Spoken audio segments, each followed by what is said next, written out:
Il disait qu'elle était trop bête pour l'école, trop ordinaire pour le mariage, et seulement bonne à récurer les sols à l'étranger. Alors, ils l'ont envoyée au loin, comme un outil dont on se débarrasse. Mais 8 ans plus tard, quand Asa est descendu d'une voiture de luxe devant la maison qu'ils avaient volée à son père, tenant en main les papiers de propriété, ce n'était pas pour demander de l'amour.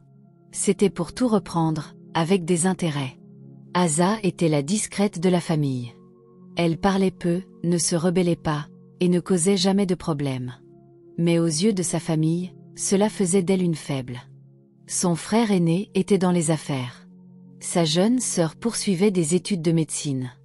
Et Asa, disait-il, n'était qu'un fardeau, inutile, lente, pas assez intelligente. Il se moquait d'elle, ignorait ses opinions, et la blâmait pour des choses dont elle n'était pas responsable. Sa mère disait « Tu ne réussiras jamais dans la vie », et ses frères et sœurs acquiesçaient. Même quand elle essayait d'aider, il l'écartait. Puis, quelque chose d'étrange s'est produit. Son père, Marlowe, qu'il aimait plus que tout, est mort subitement. Ils ont dit que c'était une maladie, mais tout cela semblait suspect. Avant même qu'Asa puisse faire son deuil, sa famille a vendu toutes les affaires de son père, y compris la maison qu'il avait construite. Ils ont déclaré à tout le monde que la maison leur appartenait désormais, même si Asa se souvenait que son père avait dit qu'elle lui reviendrait un jour. Peu après, ils lui ont annoncé qu'elle avait de la chance. Ils lui avaient trouvé un travail à l'étranger, au Moyen-Orient. Ils disaient qu'elle gagnerait beaucoup d'argent et rendrait la famille fière. Mais au fond d'elle, Asa savait qu'il voulait simplement se débarrasser d'elle. Ce n'était pas pour l'aider, c'était pour effacer la honte de la famille. Ils lui ont donné une valise bon marché, un sourire faux, et l'ont envoyée comme si elle n'était rien. Pas d'embrassade, pas de vrais adieux, juste un billet d'avion et le silence. Asa n'a pas pleuré. Elle a jeté un dernier regard à la maison construite par son père, sans savoir qu'un jour, elle lui appartiendrait à nouveau. Quand Asa est arrivée à Oman, elle espérait que les choses iraient mieux. Sa famille lui avait dit qu'elle travaillerait dans une bonne maison, qu'elle gagnerait assez d'argent pour les aider et même économiser pour elle. Mais dès qu'elle a mis les pieds dans la grande maison, ses rêves se sont brisés. La maison était magnifique, mais froide. Les gens à l'intérieur la regardaient comme si elle n'était rien. Dès le premier jour, Asa a été traitée comme un robot. Elle travaillait du matin tôt jusqu'à tard le soir, récurant les sols, lavant les vêtements, cuisinant, courant partout sans repos. La maîtresse de maison lui criait dessus pour la moindre petite chose. L'homme l'ignorait complètement. Même les enfants étaient grossiers. On ne lui permettait pas de s'asseoir pour manger. Parfois, elle n'avait que du pain et du thé, et quand elle demandait son salaire, on lui répondait « le mois prochain ». Mais le mois prochain n'arrivait jamais. Les mois passaient, et elle n'avait toujours pas reçu l'argent promis. Chaque semaine, elle essayait d'écrire des lettres à sa famille restée au pays. Elle y mettait tout son cœur, disant qu'elle était fatiguée, effrayée, seule, mais elle n'a jamais reçu de réponse, pas même une. C'était comme si elle n'existait plus. Lentement, Asa a commencé à se sentir invisible, comme une ombre traversant la vie de quelqu'un d'autre. Mais même dans cette douleur, quelque chose en elle refusait d'abandonner. Elle écoutait attentivement quand la famille parlait, apprenant peu à peu l'arabe. La nuit, quand tout le monde dormait, elle s'apprenait à lire l'anglais avec des magazines trouvés dans les poubelles. Elle regardait des vidéos en silence, apprenant comment fonctionnait l'argent et les affaires. Elle nettoyait le sol d'une main et écrivait de nouveaux mots de l'autre. Elle n'avait rien, mais elle construisait quelque chose de puissant en elle. Quelque chose que personne ne pouvait voir. Pas encore. Un après-midi brûlant, alors qu'Asa nettoyait la cour, elle a entendu un plouf et un cri. Elle s'est retournée rapidement et a vu le jeune enfant de ses employeurs tomber dans la piscine. Il n'y avait personne d'autre autour. Sans réfléchir, Asa a couru et sauté dans l'eau. Elle ne savait même pas bien nager, mais elle a réussi à sortir l'enfant. Le bébé a toussé, pleuré, mais il était sain et sauf. Cet instant a tout changé. Rahan, un cousin en visite de Dubaï, avait tout vu depuis une fenêtre à l'étage. Ce soir-là, il est descendu et a parlé à Asa pour la première fois. La plupart des gens dans la maison l'ignoraient comme si elle n'existait pas. Mais Rahan l'a regardé dans les yeux et a dit « Merci ». Puis il a commencé à lui poser des questions. Depuis combien de temps travaillait-elle, d'où venait-elle, si elle avait des rêves. Au début, Asa restait silencieuse, elle avait peur. Mais Rahan écoutait patiemment. Peu à peu, elle lui a raconté sa vie, sa famille, ses espoirs. Il a vu en elle quelque chose que les autres ne voyaient pas. Son honnêteté, sa force, son envie d'apprendre. Quelques jours plus tard, il est revenu avec une proposition. Il a dit « Je dirige une entreprise technologique. Nous avons besoin de quelqu'un pour nettoyer les bureaux. Le salaire est meilleur, tu auras un jour de congé par semaine, et le travail est moins stressant. Veux-tu venir ?» Asa n'en croyait pas ses oreilles. Elle a dit oui immédiatement. Pour la première fois depuis des années, son cœur s'est réchauffé. Travailler dans les bureaux technologiques, c'était comme entrer dans un nouveau monde. L'endroit était propre, lumineux, et les gens la traitaient avec gentillesse. Elle nettoyait toujours les sols et les vitres, mais pendant ses pauses, elle écoutait attentivement les conversations, observait comment les gens utilisaient les ordinateurs et posait des questions simples. Personne ne se moquait d'elle. Certains l'aidaient même. Rahan l'encourageait à continuer d'apprendre. Le bureau est devenu son école secrète. Asa balayait les couloirs tout en écoutant des podcasts. Elle notait de nouveaux mots, s'entraînait à taper à l'ordinateur, apprenait à gérer l'argent. Chaque petite opportunité, elle l'utilisait pour grandir.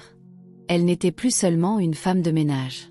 Elle était une étudiante de la vie, se préparant discrètement à quelque chose de grand. Asa travaillait dur au bureau, mais elle ne s'est pas arrêtée là. Les week-ends, elle a commencé à aider des amis de Rahan à nettoyer leurs petits appartements.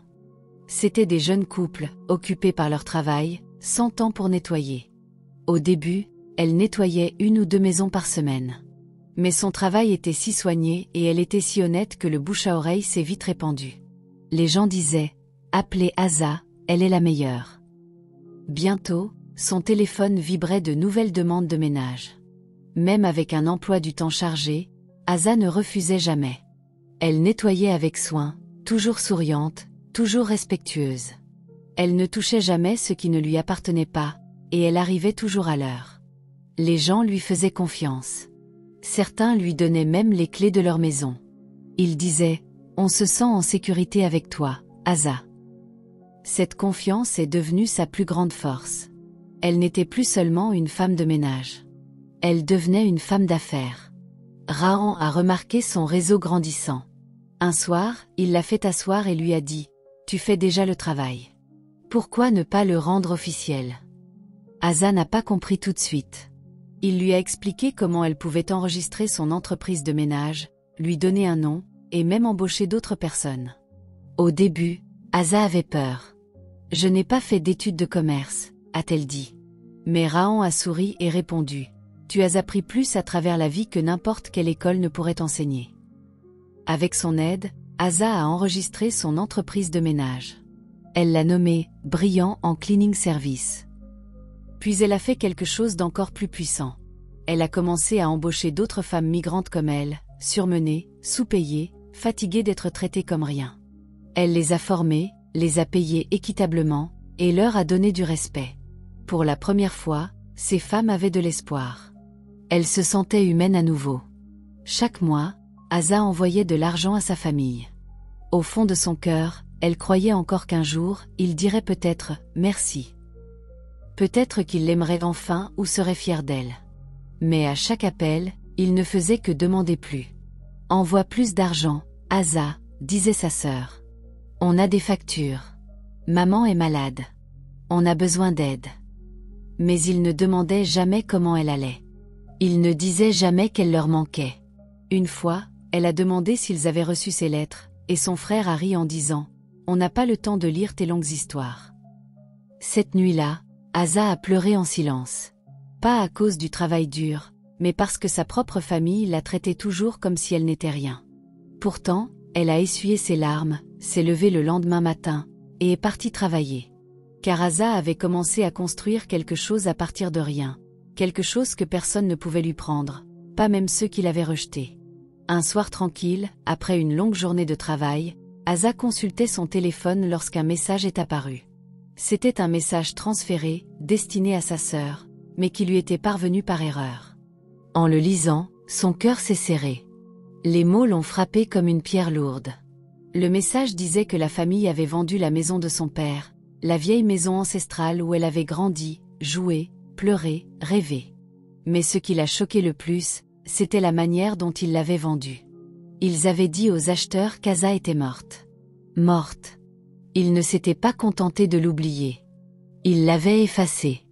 Asa est restée immobile, incapable de bouger. Ses mains tremblaient. Son corps était glacé. Elle a relu le message encore et encore, espérant avoir mal compris. Mais c'était clair. Sa famille avait falsifié sa signature, créé de faux documents, et retiré son nom de tous les papiers de propriété. La maison qui appartenait autrefois à leur père était partie, et elle ne l'a su que trop tard. Ils avaient tout pris. Pourtant, Asa n'a pas pleuré. L'ancienne Asa se serait effondrée. Mais cette Asa, celle qui avait nettoyé des maisons, appris 3 langues, construit une entreprise, et aidé d'autres femmes à se relever, elle avait changé. Son silence n'était pas une faiblesse. C'était une force.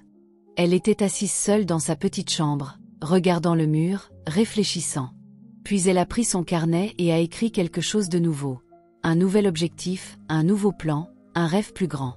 S'ils avaient effacé son nom du passé, elle écrirait un avenir si brillant que le monde entier connaîtrait son nom. Il pouvait voler sa maison, mais pas sa force. Il pouvait mentir sur sa mort, mais elle était plus vivante que jamais. À partir de ce moment, Asa a décidé de ne plus envoyer d'argent à sa famille. Plus d'appels, plus de lettres. S'ils pensaient qu'elle était morte, eh bien, elle le serait pour eux. Mais dans le monde réel, Asa était sur le point de s'élever comme un feu, non pas pour mendier l'amour ou prouver sa valeur, mais pour devenir la femme qu'elle était toujours destinée à être, forte, intrépide et inarrêtable. Asa était assise dans sa petite chambre, tard dans la nuit, réfléchissant profondément. La douleur de la trahison de sa famille pesait encore sur son cœur, mais elle en avait fini avec les larmes. Elle a pris son téléphone et a commencé à écrire son histoire, pas avec son vrai nom, mais en tant que travailleuse invisible. Elle a écrit sur son départ, comme si elle était un déchet, sur son travail dans des conditions difficiles, sur le fait d'être traitée comme si elle ne comptait pas. Elle a écrit sur son apprentissage, sa croissance, et comment elle avait lentement construit quelque chose pour elle-même.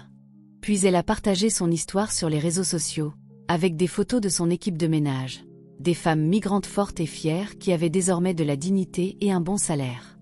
Quelque chose d'inattendu s'est produit. Son histoire est devenue virale. Des milliers de femmes, en particulier des Africaines travaillant à l'étranger, ont commencé à partager leurs propres histoires. Elles la remerciaient d'avoir parlé, l'appelaient courageuse, même sans connaître son vrai nom. Peu à peu, des gens ont commencé à la contacter pour savoir si elle pouvait offrir des services de ménage dans d'autres villes. Asa a vu l'opportunité. Avec l'aide de Rahan, elle a créé un site web professionnel et un logo. Elle a appelé son entreprise Dignity Clean, une marque qui représentait le respect, l'équité et la force. Chaque semaine, sa page gagnait en popularité. Les gens ne réservaient pas seulement des services de ménage, ils étaient inspirés par son histoire. Elle a formé plus de femmes, s'est étendue à d'autres villes du Moyen-Orient, et a construit une équipe inarrêtable. Asa n'était plus invisible. Elle menait un mouvement. Puis un jour, elle a reçu un email d'un riche investisseur des Émirats arabes unis qui suivait son histoire discrètement. Il ne voulait pas seulement investir, il voulait acheter l'entreprise et l'aider à se développer dans toute la région du Golfe. Asa n'en croyait pas ses yeux. En quelques semaines, l'accord était signé. Dignity Clean valait désormais des millions. La jeune fille autrefois qualifiée d'inutile était devenue l'une des plus jeunes PDG africaines au Moyen-Orient. Et le monde ne l'a pas seulement vue, il l'a célébrée. Après 8 longues années de silence, Asa est revenue dans son pays. Personne ne savait qu'elle arrivait. Elle n'a pas appelé, n'a pas prévenu. Elle est simplement arrivée, non pas dans les vêtements poussiéreux de femme de ménage dont il se souvenait, mais descendant d'une Mercedes noire rutilante, portant un tailleur élégant et des lunettes de soleil. Son chauffeur a ouvert la portière, et les voisins sont sortis, bouche bée de surprise. Sa famille se tenait devant la vieille maison, figée. Sa mère a laissé tomber le balai qu'elle tenait. Ses frères et sœurs regardaient comme s'ils avaient vu un fantôme. Car pendant des années, ils avaient dit à tout le monde qu'Asa était morte. Ils avaient même raconté aux voisins qu'elle avait disparu à l'étranger et qu'on n'avait plus jamais entendu parler d'elle. Mais maintenant, elle était là, vivante, forte, rayonnante. Asa n'a pas crié. Elle n'a pas maudit ni demandé pourquoi. Elle s'est simplement avancée calmement vers sa mère et a sorti une enveloppe marron. À l'intérieur, il y avait un titre de propriété, un nouveau, propre et officiel. Et cette fois, il était entièrement à son nom. La main de sa mère tremblait en tenant le document. Elle ne pouvait pas parler. Ses frères et sœurs se regardaient, confus et effrayés. Leur mensonge allait les rattraper. Pourtant, Asa n'a rien dit de cruel. Elle a simplement déclaré « Je suis revenue voir l'endroit que j'appelais autrefois ma maison ». Puis elle s'est tournée vers les voisins, les a salués chaleureusement, remerciant ceux qui lui souriaient autrefois quand sa propre famille ne le faisait pas. Les voisins, stupéfaits par sa transformation, l'ont accueillie comme une reine. Sa famille a essayé de sourire, de faire semblant d'être heureuse. Mais leurs yeux trahissaient la peur et la culpabilité. Ils savaient qu'elle avait désormais le pouvoir, le respect et le succès. Tout ce qu'ils avaient essayé de lui voler. Mais Asa était déjà passée à autre chose. Cette visite n'était pas une vengeance. C'était un rappel silencieux et puissant. La fille qu'ils avaient jetée était revenue plus forte que jamais. Quelques jours après son retour, Asa a convoqué une réunion discrète avec sa famille. Ils se sont assis autour de la vieille table, mal à l'aise et confus. C'est alors qu'Asa a sorti une petite boîte usée. Elle appartenait à l'oncle Joro, a-t-elle dit doucement. Avant de mourir, il l'a confiée à quelqu'un pour la garder. Je l'ai récupérée le mois dernier. Les yeux de sa mère se sont écarquillés. Son frère s'est agité sur sa chaise, mal à l'aise. De la boîte, Asa a sorti une enveloppe. Elle était poussiéreuse et vieille, mais le sceau était intact. Elle l'a ouverte et a posé le papier doucement sur la table. « Voici le vrai testament de papa », a-t-elle dit. Tout le monde s'est figé. Elle a expliqué que son père avait écrit ce testament avant sa mort et l'avait caché, confiant à son frère, l'oncle Joro, la tâche de le protéger jusqu'au moment opportun. Dedans, il était clairement indiqué que la maison, le terrain et les économies étaient destinées à Asa, non pas parce qu'elle était la préférée, mais parce que son père croyait en son cœur. Il savait qu'elle était discrète, mais forte. Il savait qu'elle prendrait soin de la famille et protégerait ce qu'il avait construit.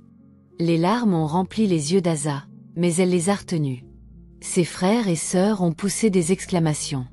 Ils avaient falsifié un faux testament, effacé son nom de tous les documents, et vendu la maison, pensant que personne ne le découvrirait jamais.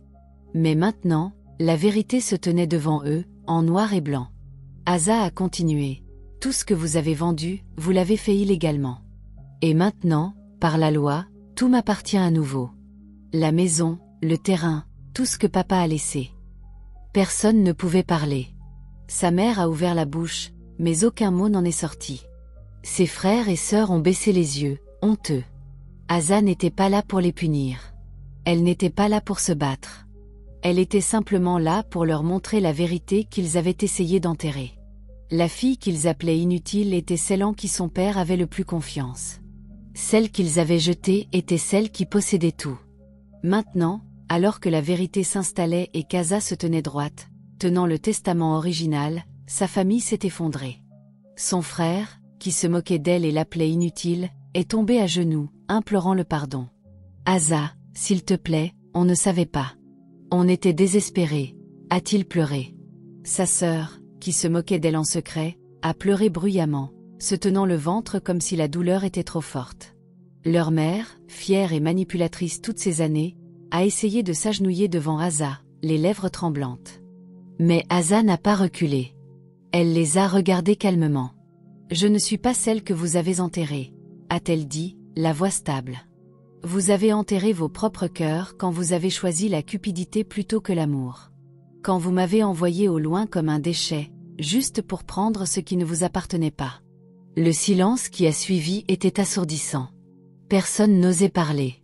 Il savait que c'était vrai. Mais Asa n'était pas revenue pour se venger. Elle n'a pas crié. Elle ne les a pas jetés dehors comme il l'avait fait avec elle des années auparavant. Au lieu de cela, elle a fait quelque chose qu'ils n'auraient jamais attendu. Elle leur a donné des chambres dans les modestes quartiers des domestiques derrière la maison. Simples, propres, mais loin de ce qu'ils avaient autrefois. C'était l'endroit où il disait qu'elle devait être, l'endroit où il l'aurait envoyée si elle était revenue les mains vides. Ils l'ont regardée, choquée. Sa mère a écarquillé les yeux. « Tu nous mets là-dedans ?» a-t-elle demandé. Asa a hoché la tête. « Pas pour vous faire du mal, mais pour vous faire comprendre ce que ça fait. Vous pensiez que j'étais seulement bonne à nettoyer les sols. Maintenant, vous vivrez là où vous pensiez que j'appartenais. » Elle est partie sans un mot de plus, les laissant réfléchir. Ce n'était pas de la haine. C'était de la justice, silencieuse, gracieuse, inoubliable. Asa se tenait à la grille de la maison qui n'avait autrefois porté que de la douleur. Mais cette fois, ce n'était pas seulement sa maison. C'était un espoir pour beaucoup d'autres. Elle avait transformé la maison, non pas en un manoir pour elle-même, mais en un refuge, un lieu sûr pour les femmes de ménage qui avaient été maltraitées et abandonnées à l'étranger, comme elle l'avait été. Chaque pièce était remplie de chaleur, de lits avec des draps propres, de nourriture et de soins. Les filles qui revenaient brisées avaient désormais un endroit pour guérir, se reposer, rêver à nouveau. Elle a nommé ce refuge le « Mallow Shelter », en l'honneur de son défunt père, non pas parce qu'il lui avait donné des richesses, mais parce qu'elle croyait en la bonté qu'il avait vue en elle. Elle a aussi créé une bourse à son nom, pour les filles qu'on avait dit insuffisantes, pour les filles oubliées. Cette bourse leur offrait l'éducation dont Asa n'avait pu que rêver, assise sur des carreaux froids, lavant la vaisselle dans un pays étranger. Asa ne courait pas après les caméras. Elle n'accordait pas d'interviews. Elle ne publiait pas de photos de luxe. Sa paix était privée. Son cœur était discret. Et quand les gens essayaient de la féliciter ou de lui demander comment elle était passée de femme de ménage à PDG millionnaire, et maintenant à voix mondiale pour la justice, elle souriait simplement et disait une seule chose: ils m'ont jetée. Mais j'ai construit un trône avec ce qu'ils ont rejeté. Et vraiment, elle l'a fait. De la poussière, elle s'est élevée. Du rejet, elle a trouvé son pouvoir. Et de la douleur, elle a offert la guérison aux autres. Elle n'était plus la honte de la famille. Elle était une reine dans sa propre histoire, et personne ne pourrait jamais l'effacer à nouveau. Si l'histoire d'Asa a touché votre cœur, ne vous contentez pas de défiler. Partagez-la. Laissez le monde voir à quoi ressemble la vraie force. Mentionnez quelqu'un qui a besoin de l'entendre. Votre passé ne définit pas votre pouvoir. Suivez pour plus d'histoires qui transforment la douleur en but. Parce que les reines ne naissent pas, elles s'élèvent.